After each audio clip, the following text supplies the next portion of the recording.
Banner শুটের BTS video দেখে তোমরা অনেকেই আমাকে প্রশ্ন করেছিলে সেদিন আমার শরীর খারাপ কিংবা মুড অফ ছিল কিনা। এই দুটোর মধ্যে কোনোটিই নয়। কারণ সেদিন শুটিং ফ্লোরে প্রায় 70 থেকে 80 জন মানুষ উপস্থিত ছিল, আর তাদের শ্যুট ঠিকভাবে হওয়া এবং খাওয়ার ঠিক করে পেল কিনা এই সম্পূর্ণটার দায়িত্ব কিন্তু আমার মাথার উপর ছিল। তার সাথেও ছিল জাগরণ এক্সক্লুসিভের সাথে আমার প্রথম কাজ।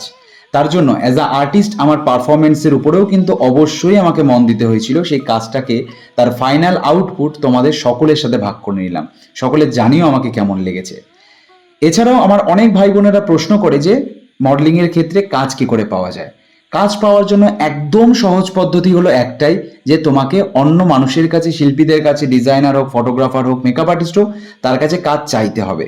একবার কাজ চেয়ে না পেলে দ্বিতীয়বারও কাজ চাইতে হবে। কারণ আমরা কেউ কাজ চেয়ে কাজ করলে কেউ ছোট হয়ে যায় না। মানুষের থেকে টাকা চেয়ে নেওয়াটা অপরাধ, কিন্তু কাজ চেয়ে নেওয়াটা কিন্তু অপরাধ নয়।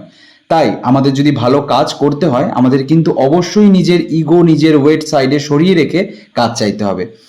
আমার এতদিনের জার্নিতে কিন্তু আমি আজও মানুষের কাছে বা ডিজাইনারদের কাছে কাজ চেয়ে কিন্তু কাজ করি। তাতে কিন্তু আমি বিন্দুমাত্র ছোট হয়ে যাই না, কারণ আমি আমার কাজটাকে ভীষণভাবে ভালোবাসি। আর সেই ডিজাইনাররা যারা বছরের পর বছর আমার পাশে আছে, তাদেরকে অনেক ধন্যবাদ, তারা আমায় কাজ দিয়েছে।